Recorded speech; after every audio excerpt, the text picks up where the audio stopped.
congratulations to the top three qualifiers for the 2019 French Grand Prix. Starting in third place tomorrow, Charles Leclerc. In second, Valtteri Bottas.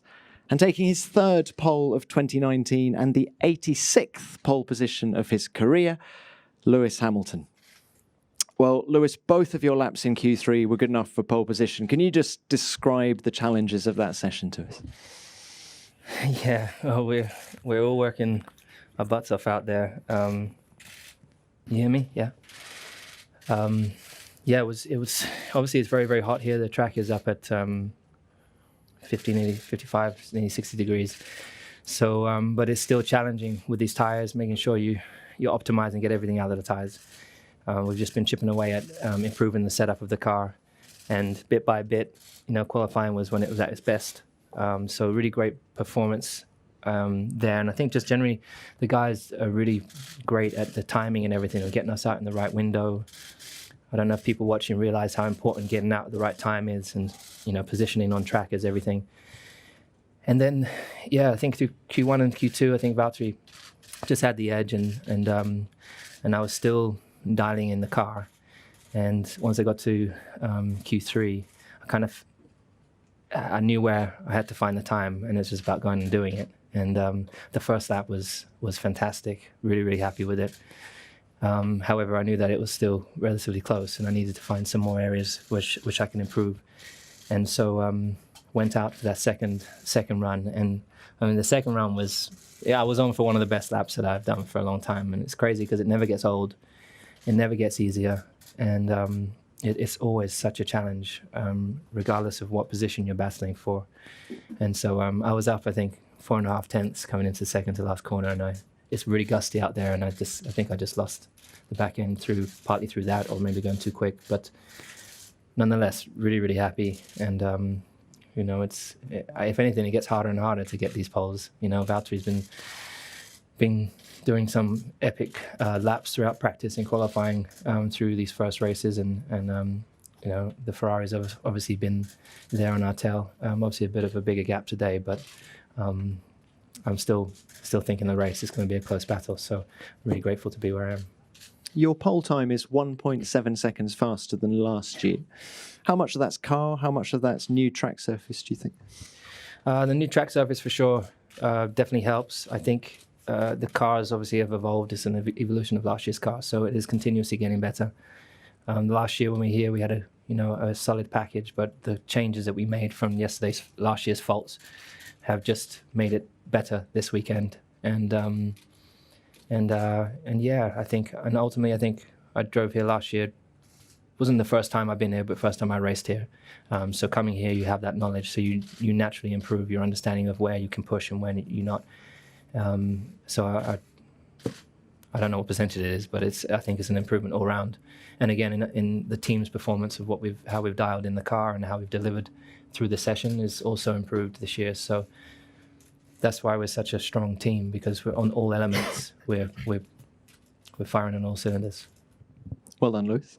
Valtteri, coming on to you, as Lewis says, you've been on fire throughout practice and Q1 and Q2. Where do you feel the car performance slipped away in Q3? Well, I think car was behaving well, but all weekend I felt pretty good in the car and in a happy place. But obviously, I always knew it's going to be close when it comes to qualifying, as it's been all weekend. And I think ultimately in the end, Lewis in Q3 managed to get some better laps, and he deserved to be on pole. From my side, I think like quali 3, the first lap felt okay, but with a wind direction change throughout the qualifying, turns 8 and 9, I've been kind of struggling all weekend a little bit, and at some point I found some good lines there, but they didn't anymore work with that wind direction. So, small details here and there. There's no massive things. And in the second run, I was just a bit unlucky with no cars ahead, so I had no toe at all. So losing on all the straights, tried to make most out of the losses in the last couple of corners and lost it. So, I mean, yeah, it's unfortunate. Obviously, was hoping to be on pole, but second is a good place here. It's a long run into turn 1. All three of you in this press conference are going to be starting the Grand Prix on the medium tyre tomorrow. How, in these temperatures, how much of a challenge is tyre wear going to be tomorrow?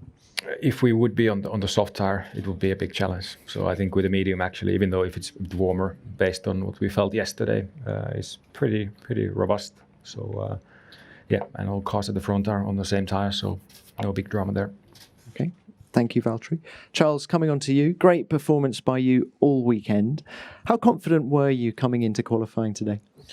Well, I was completely aware that my weak point in the last few Grand Prix was putting the car in the right window in Q3. So I really worked hard for that, and I was very happy to see that there were improvements this weekend on that. My Q3 lap felt good. As Valtteri said, the wind was quite different during the whole Q3, so it was quite tricky and lost quite a lot of time in turn 8, 9. But overall, apart from that, I think it was a good lap, and the car felt good for the right moment, which is in Q3. So on that, I'm very happy. Then the gap is still quite big, so we need to work, and hopefully tomorrow it will be an exciting race. Well, talk to us a little more about the race tomorrow. How confident are you of taking the fight to these other guys here? Oh, it's going to be difficult because their race pace on Friday was very, very, very strong. So yeah, I think a good start will be very important, and then we'll see what happens. But obviously, if we're in front of the start, then it will be easier. But it's not going to be easy. Thank you, Charles. Let's open this to the floor now, and as ever, please remember to give your name and publication. First question, please.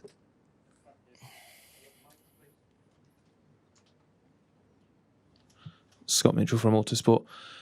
Lewis, as mentioned just now, you were able to recover from being behind Valtteri from FP2 onwards. Did you feel that you had a bit in hand from practice, or did you really need to turn it around and pull something out of the bag in qualifying? No, I think it was very close.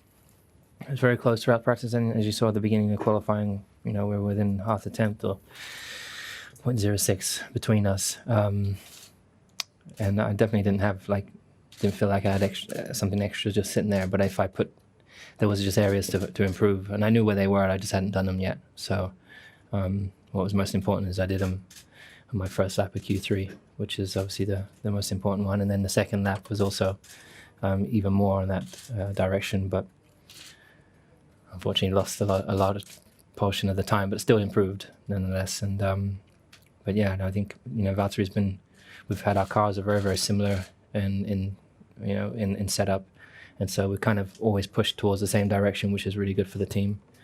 And and staying ahead of him is not so easy. So definitely had to pull something special out in Q3. Thank you, Lewis. Any more questions? Luke Smith, Crash.net. Charles, we heard you a couple of times during qualifying asking Ferrari to get Sebastian to create more of a gap to you. Did you feel that he compromised your qualifying at all? No, not at all. The only thing is that I think twice, can't remember when exactly, but yeah, twice we were very tight on time to go through the finish line. So that's why I was just asking the team to say to Seb to just push, because I will be very tight on time. So that was the only reason. But no, he of course didn't compromise my quality. Thank you, Charles. Any more?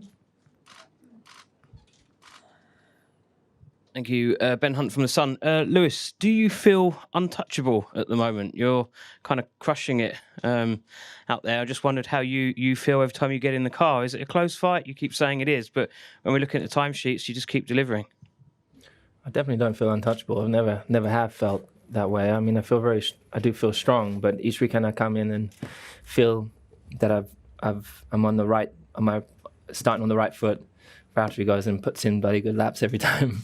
So I'm constantly being pushed, by Valtteri. And obviously the last race, a lot closer. There's some races where we as a team are not being pushed necessarily as hard as we'd like to be by the others.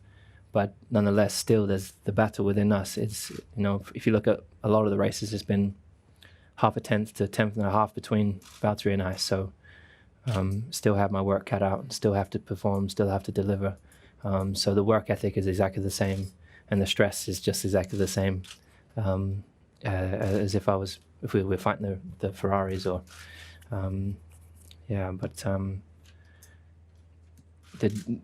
usually get better once I get into the season. I'm definitely getting a lot more comfortable with the car as we get into the season, and I don't expect that to stop.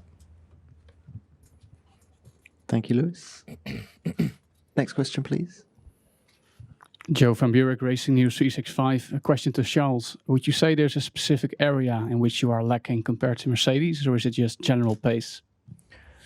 Well, I think it's general grip around the corners. To be honest, we are quite quick around the straight or in the straights, but in the corners, struggling a bit more. This weekend, there's something interesting that we didn't understand completely yet, but sector 1 and 2, we don't seem to be so far off, or at least during the whole weekend, FP1, FP2, FP3. But in the sector 3, we were losing quite a lot, actually, most of the time. I don't know how it looks in quali, but it was like this FP1, FP2, FP3. So we need to work on that and to try and understand where is the issue. Thank you. Next one. Thierry Vautrin, Journal Sud-Ouest. Lewis, I just would like to know, it seems that you didn't sleep well on Thursday night. How worried were you to lose your Canadian victory? No, that wasn't what kept me up. I don't know. I don't sleep a lot in general. But this particular night, I was excited to sleep like I am every night. And I was just tossing and turning, and I was awake. And then naturally, when you're awake and you're frustrated with not being able to sleep, your mind rattles. And obviously, I had lots on my mind, but it wasn't really necessarily about that. It was some other things that are going on. But nonetheless, I got really great messages from friends, who naturally worry when I post something like that. I think more the reason that sometimes I express that is just because I realize, firstly, that I have a platform and a lot of people are going through a lot of stuff in their lives, and it's never too late or too soon to try and encourage. And so that's what it was a kind of words of empowerment more. Just how I sometimes get low, and then I'm like, I'm going to get through it, I'm going to fight through it. And I got a lot of real positive responses from a lot of my fans who they'll write in and they'll be like, I'm going through a really difficult time right now, but you just lifted me up. And so that's a great feeling when that happens. And my friends did the same for me, lifted me up, came in, had a good day yesterday, slept like a baby, not exactly like a baby, but like a baby last night, and came here today on a real positive. So Thank you. Any more? Scott Mitchell from Autosport. Lewis, just to pick up on the same sort of topic, when you posted on Instagram, the first message referred specifically to sort of what you were concerned about coming to the circuit, the reaction you might get on Friday. Was that in any way related to the fact that you were at the Memorial on Thursday? It's not the first time that you've, I guess, faced criticism or anything for what you've decided to do. So is it anything to do with that? No, I think the weekend started off a little bit different. We arrive usually on a Thursday morning or the Wednesday night, and then I obviously got here on Thursday evening. We got through our program, no problem. But, if you're used to a normal 4-day program and you change it, it's not always the easiest. For sure, going in, it was definitely odd coming here when I heard that there was, Ferrari was spending time focusing on something else. And, naturally, if for me with my team, I would be having them focus mostly on trying to improve the car. But then we came here and obviously we had that. But then I think when I arrived in the morning, I heard that Karun Chandhok it was Karun Chandhok's video that was the new evidence. Then I was pretty relaxed after that. I just put it behind me. The last race obviously it's not always easy when you hear boos, for example, but that's a part of the game. And if anything, it generally spurs me on. So, but I know I've got a lot of great support when I come to these races, and particularly, as I said, on my social following, I've got a lot of great people following me there. So even if you feel crap, it's not a bad time to say something motivational. And that's really where I was. Thank you, Lewis. Any more? One more? Ben Hunt from The Sun again. This is for Charles. How much of Ferrari's pre-race preparation has been disrupted by this futile appeal. And also the other thing I wanted to pick you up on was Lewis says that he's only going to get stronger. Have you got at Ferrari, you individually, have you got anything that can stop that? Anything that you can fight back with? Well, on the penalty thing, I was not concerned personally, so no, I didn't felt any difference in terms of preparation to the weekend. I felt like the team was completely focused on that. And what was the second question? Whether you've got anything to strike back, because Lewis is now talking about getting stronger. Well, I think, of course, there's definitely more to come also from us. Whether it will be enough or not, only time will tell. But we are working to get better races after races. We have brought some updates this weekend. Some have been good, some others not. And we need to understand why the ones that haven't been positive, why they haven't been, and try to understand this to get better in the future. Thank you, Charles. Any more? No, that's it.